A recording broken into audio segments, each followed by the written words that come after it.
എനിക്കൊരു അബദ്ധം പറ്റിയതാണ് കേട്ടോ. എന്താണെന്നറിയോ?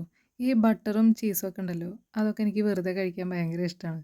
അപ്പോൾ ഇപ്രാവശ്യം ഞാൻ സാധനങ്ങൾ മേടിക്കുന്നതിൻ്റെ കൂട്ടത്തിൽ കുറച്ച് വലിപ്പമുള്ളൊരു ചീസിൻ്റെ പാക്കറ്റ് മേടിച്ചു. അപ്പോൾ ഇത് എന്താണെന്നുള്ളത് നോക്കിയിട്ടുണ്ടായിരുന്നില്ല കേട്ടോ. ഇത് സാധാരണ ചീസ് തന്നെയാണെന്നുള്ള രീതിക്ക് ഞാൻ നോക്കാണ്ടാണ് മേടിച്ചത്. അപ്പോൾ ഇത് വലിയ ടേസ്റ്റൊന്നുമില്ല. കഴിച്ച് നോക്കുമ്പോഴേ ഒരു തരം ഉപ്പും പുളിയും ഒക്കെ ചേർന്നിട്ടുള്ളൊരു ടേസ്റ്റ്.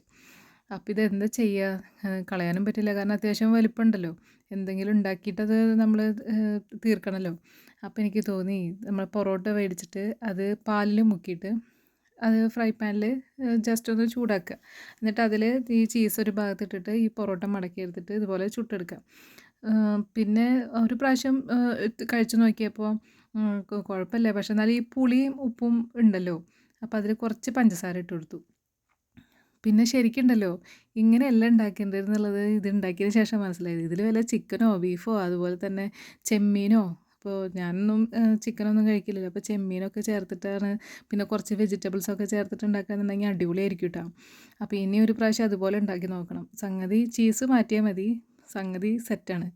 മക്കൾക്കും ഇഷ്ടപ്പെട്ടു. പക്ഷേ പിള്ളേരും പറഞ്ഞത് ഇത് തന്നെയാണ്. ഇതിൽ വേറെ ചിക്കനോ ബീഫോ എന്തെങ്കിലുമൊക്കെ ചേർത്തിട്ടാണെന്നുണ്ടെങ്കിൽ അടിപൊളിയായിരുന്നു. അപ്പോൾ നിങ്ങൾ ഒന്ന് പരീക്ഷിച്ച് നോക്കി നോക്കൂ കേട്ടോ. വീണ്ടും കാണാം.